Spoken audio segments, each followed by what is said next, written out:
Greetings, my noble knights, it is I, Blaze Templar, and we are here for yet another Pokemon Showdown video. This time, it's not an IPL-related one, it is OU, and we are running kind of a pseudo-sand team this time with the Landorus Therian form, Bulky Attacker, Adamant Leftovers. Pretty fun set, I like it.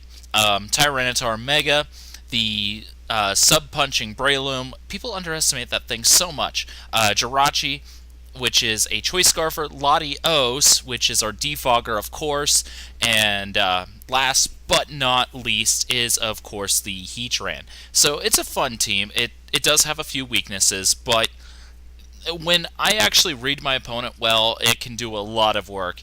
And while Breloom isn't really meant to be the win condition, it can do that. It's more to be a wall breaker and obnoxious Pokemon with the sub-punching, so that's its real purpose, but it does other things too, so it's a nice Pokemon. And we're going up against kind of an interesting team. It's very standard OU, except for the Crest and Smeargle, but there's a really easy way to deal with Smeargle. It's called Jirachi, and we're going to trick you with Scarf. And so that is our mindset right now, which I do have to let something go to sleep. It's really annoying, but if something has to, Jirachi's definitely the best thing to right now, as it'll force him to switch and give me a little bit of momentum. Now, I want to burn a sleep turn, so later on I can bring him back in, and hopefully he'll wake up in time. That's kind of the plan. So that's what we're going to go for. We're going to have a sleep turn, then we're going to hard switch out into, of course, Landorus Therian form, because it is such a nice check to Talonflame. Unless it gets burned, then it's kind of sad. But that does so much damage. That really implies that it's either Banned or Adamant Life Orb. It turns out it is Adamant Life Orb, and that did so much damage. Now, I'm going to predict him to want to switch. You really have no business staying in on the Landorus Therian form normally, as they tend to carry the Rock Slide. But I'm going to predict the switch and go for the knockoff. Unfortunately, he goes into the thing I don't want him to go into, and that is, of course, his Smeargle. Now, at this point, I'm like, I can just U-turn out, and we will be golden. Unfortunately for me, he pulls out the Destiny Bond, so I'm going to lose my best check to Talonflame for basically nothing, which is incredibly frustrating. Oh, that was annoying. And I'm still not sure how it survived an Adamant knockoff when it didn't have the Sash. That's just insane. But because it did, I'm guessing it was a min damage roll. So I have to decide what I'm going to go into. And thankfully I do have Heatran, so I can still deal with the Talonflame. But Clefable is still a problem. Thankfully, I think my base speed is naturally faster, and Clefable usually doesn't run speed investment, so Breloom is going to get its Poison Heal shenanigans going, and now we can sub up and start focus punching faces in. And despite the fact that it's resisted, it's still going to do quite a dent. I mean, if I thought about it, I should have gone Seed Bomb here, but I thought maybe he'd want to switch, fearing taking a really powerful hit from this thing. Apparently, he's just going to wake up like a boss, so yay. Very annoying, but I do get the Focus Punch off, and that does 40% despite the resistance, just kind of showing the raw power of Breloom. And when I saw that, I knew that Breloom could definitely ruin his entire team, so obviously I'm going to want to keep him around, right? We'll see if I actually do the smart thing and keep him around for later. But I'm going to go ahead and sub back up. In comes the Clefable again, and at this range, a couple of Seed Bombs should be able to take it out, I think. So I should be going for the Seed Bomb right now, but I apparently have kind of obsession with Focus Punch. But to be fair, if you have Focus Punch, you have to go for it. It's like an ingrained rule. But looking at how much damage that was, I am really thinking maybe I can take this thing out with the Seed Bomb at this range. Or maybe he'll soft-boiled, predicting me to want to switch out and wants to get some health back up. Like Heatran can come in and set up rocks or something, so I'm thinking maybe he's going to want to predict me and go for something else, but I sub here, and it turns out he just goes for it again, or she. So, yeah, I should have just gone for the Seed Bomb, and I would have been fine, I think. But at this range, I can't really bring Latios in because it's weak to the Moonblast. Tyranitar's weak to it. I mean, it does have the sand, so it's double defense. Jirachi could come in, but it's asleep, and he probably has Flamethrower.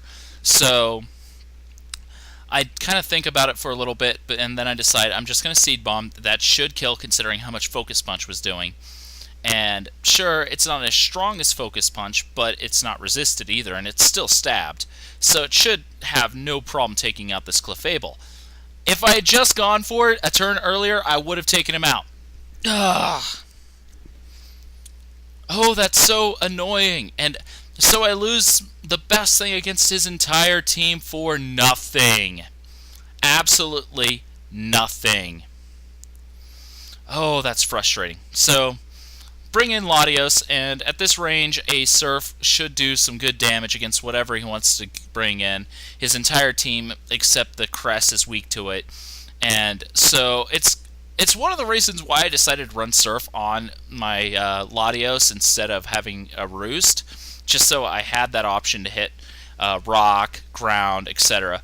But now at this point, I'm going to bring in Jirachi and try to wake up. Unfortunately, I don't wake up, but my opponent does, naturally. And so I'm going to try a trick this time because I got a Focus Sash, but no, I can't wake up. So now I wake up finally and U-turn in his face. It does a chunklet of damage, not enough. But this is kind of a nice opportunity for me to go into Heatran, tank the Shadow Ball relatively comfortably. Unfortunately, he does get the special defense drop, but I don't care. He's just going to Thunder Wave anyway, and that does give me an opportunity to get my Stealth Rock up.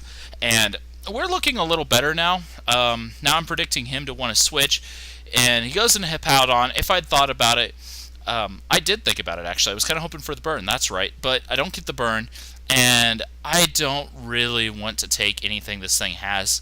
Earthquake, whatever. He does pull up the Toxic, though. Really annoying, and with Sand, that's going to rack up quite a bit. Now, I think a bit here, and honestly, I probably should predict him to go into the Crest again, just because it's a really good play. So that's why I go straight to Jirachi, and he does actually go to Clefable, which is fine because an Iron Head will kill. So Clefable's gone. We're 2-2. I have Rocks up. He does not. In comes Talonflame, though.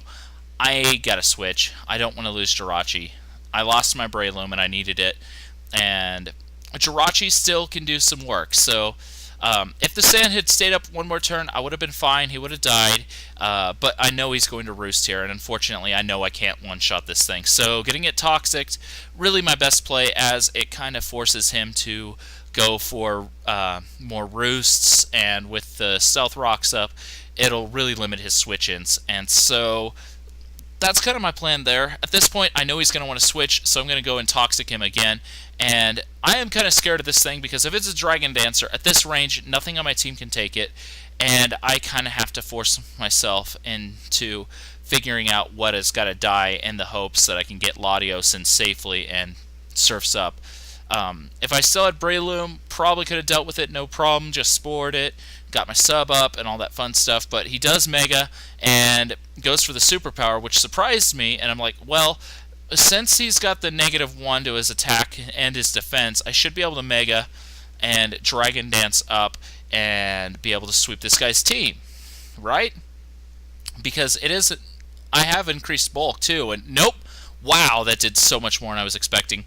But I go for the Dragon Dance, and at this range I can just EQ, take out the Tyranitar Mega of his, and we're looking a little better. Unfortunately, Talonflame's still a thing, and with that Brave Bird, I know I will lose Tyranitar if I stay in. I can't really afford to lose it, since it's my best way to deal with Cresselia.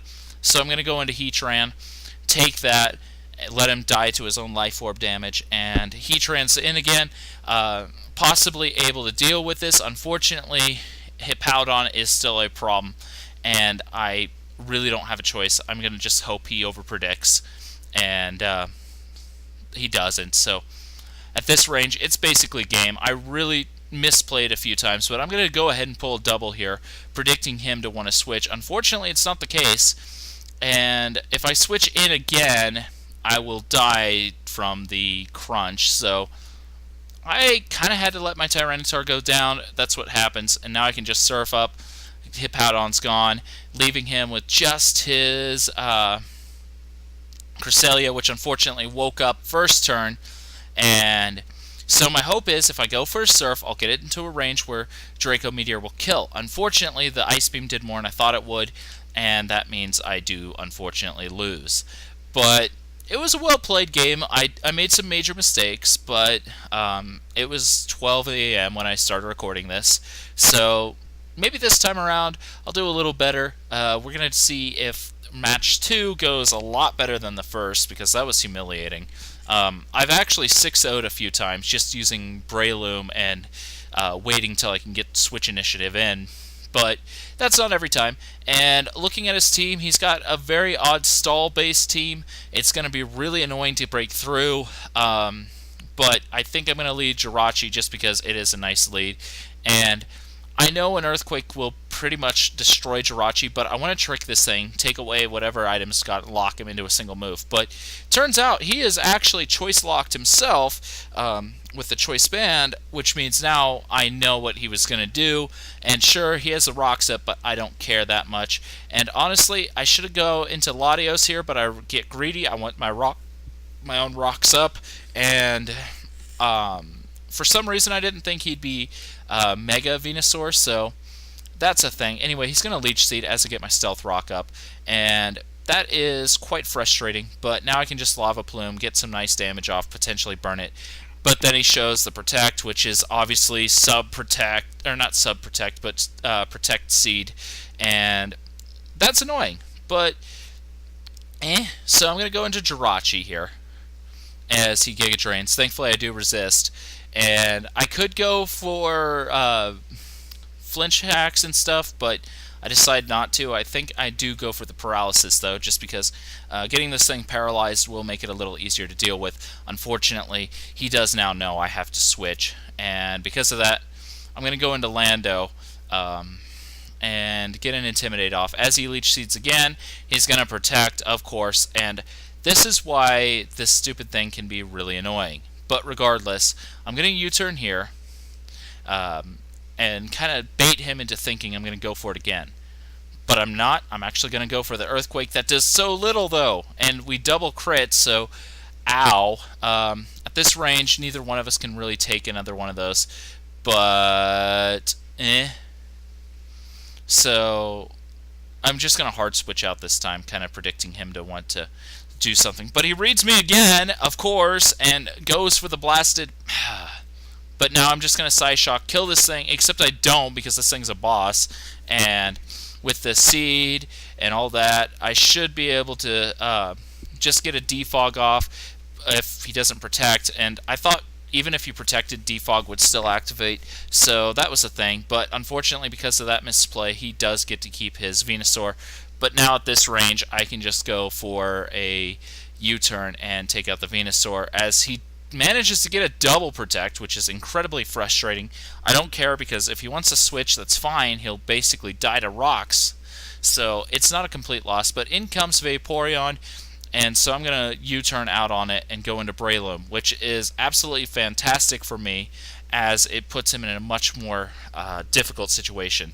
Now, I decide I'm going to Spore here because I don't think he's going to want to stay in. But apparently he does because he just wants to get the natural cure off. I mean, the heal bell off so he can get some stuff going. But I'm sure he's going to want to switch. But again, he doesn't. He just goes for the Wish. And now I know he's either going to Protect or he's going to go into Venusaur. Either way, Focus Punch is really my best play as it continues to apply pressure. And that means his Wish is gone, and his annoying Sub-Seeder, or Protect Seeder, is out of the way. And now in comes the Skarmory. I want to put this thing to sleep so it can't set up rocks or Whirlwind me or any of those shenanigans.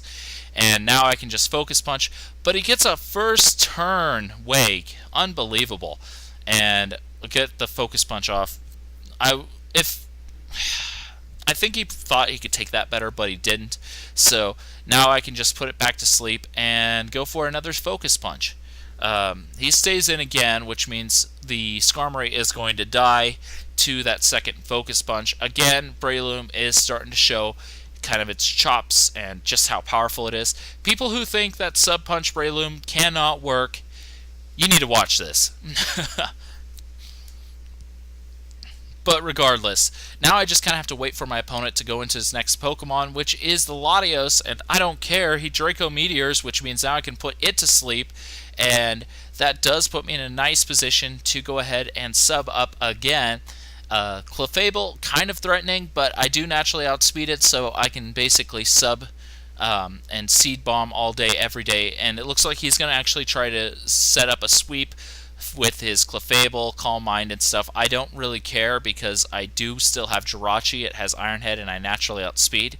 So if I have to, I can sacrifice my nearly dead Lando to it, and then go into Jirachi and just Iron Head it, kill it. So I'm not terribly threatened by this thing, but all I have to do is just basically keep on Seed Bombing and keep it as low as I can, as he just is going to continue his wish shenanigans.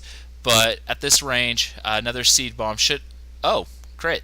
Well, we get a crit, which definitely speeds up the process. Not that it mattered too much, but I know he is choice locked, so I'm just going to Seed Bomb knowing that it's super effective, and it's Stab, which means it'll do a lot of damage, and yeah, it did a lot of damage. But since he's choice locked into the Ice Shard, this is a great time for me to go into Heatran, tank that, as it is a Scarfed Ice Shard resisted, and it'll give me a free opportunity to go for the Stealth Rock as he goes back into Latios. It's toxic. Or no, it's asleep, which means another free opportunity for me to go into Jirachi. And I'm going to be mean, as he only has a couple of Pokemon left, and I'm going to trick him, the Choice Band, that his Donphan had originally, and now I'm just going to go for an Iron Head. If it wakes, maybe flinch. Doesn't happen, but he defogs, and that means he is now locked into that, which is great, because now I can U-turn as he switches in to his Vaporeon, and now he has got two choice-locked Pokemon. Really kind of handy for me. So that means I can go into Heatran, Protect, scout what he wants to lock himself into, and basically go from there. So there's the Protect. He goes for the Earthquake. Fair enough. Kind of figured he might do that. And now that means I can go into Lando, get some residual recovery going, maybe get Lando to a point where he can actually do something, but I have to naturally switch, as this is the Latias. But Draco Meteor is not going to do a lot when you're choice band locked. So I know he has to switch, and if he doesn't, that's fine too, because he's going to be choice locked and reduced damages and all that fun stuff. So either way, we are fine at this point. All I have to do is choice lock, or wait until he locks himself into another move, and keep on toxicking all this stuff that he has left. So Heatran with the Protect is just really handy, and at this point it is game. There's really not much you can do about it. The odds of him actually taking anything out are low at this point, but not completely impossible. Anyway, he does go into his Donphan. I can just Protect on it. I don't care. And he does set up Stealth Rock, so that means that this turn he's stuck in Stealth Rock, which means he's going to want to switch, and we're going to get another Toxic off. And so at this range, we're basically just kind of sitting here waiting for him to die to Toxic, because he can't really kill my Heatran, as it's got Protect scouting what he's going to lock himself into, and then I can go into the proper response. And turns out he's going to Roost, which is fine. That means I can go for my own Stealth Rock, and he's going to go into Donphan. And actually, now that I look at his team, he's got a Rapid Spinner and a Defogger. He's really paranoid about hazards, so that's a thing. But due to that, he does lose his Donphan. Unfortunately, I did use Protect there, so that's a thing. But at this range, it's basically I have to wait until you die, and he locks himself into Roost, which means he literally cannot do damage to me, and he will die to Toxic Stall. So I kind of see an opportunity here to go into Landorus, and since it's got 13%, I believe, it should be able to take one entry and be able to knock off. Oh, I'd go into Jirachi first, but that's fine, because I'm going to just U-turn on it, and then I can knock off. with the Lando. That's my plan. I could go into Tyranitar and basically do the same thing, but I wanted to go Lando knockoff as I hadn't brought Tyranitar in yet, and I didn't want to have to. So that was the plan there. So let's see if that actually goes according to what I calculated, or if I have to kind of work around the fact that rocks are up. I did lose my Defogger, unfortunately, due to that blasted Venusaur, but whatever. So here we are. I am honestly surprised Mega Venusaur took the Psyshock after it was already drained to like 70%, I believe.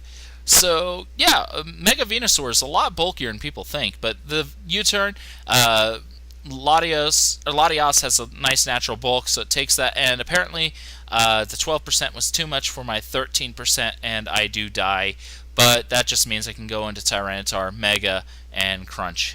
So that will be game. Even if he had survived the first Crunch, it wouldn't have mattered because Toxic probably would have taken him out. But I get a crit, really pointless there.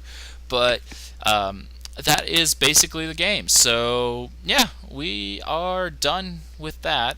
And hopefully I'll be able to showcase a few more. But before that, I want to actually see what you guys have to offer. What you think would be a great team. So why don't you leave your team suggestions in the comments section below and tell me, I want you to use Bisharp, Conkeldurr, Abomasnow, whatever.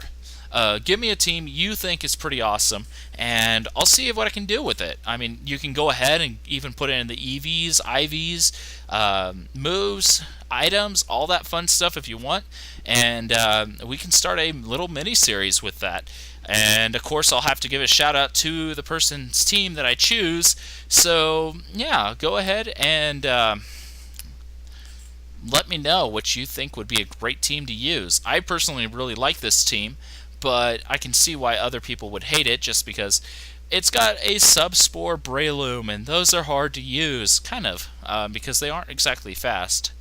But if played right, they can do a lot of work. Anyway, so go ahead, leave your comments in the section below. Let me know what you think a great team would be, and I will see you guys in the next Pokemon Showdown video, which hopefully won't be very long from now. And I have a kind of a special thing in the works. It's not quite ready, but it is getting very close.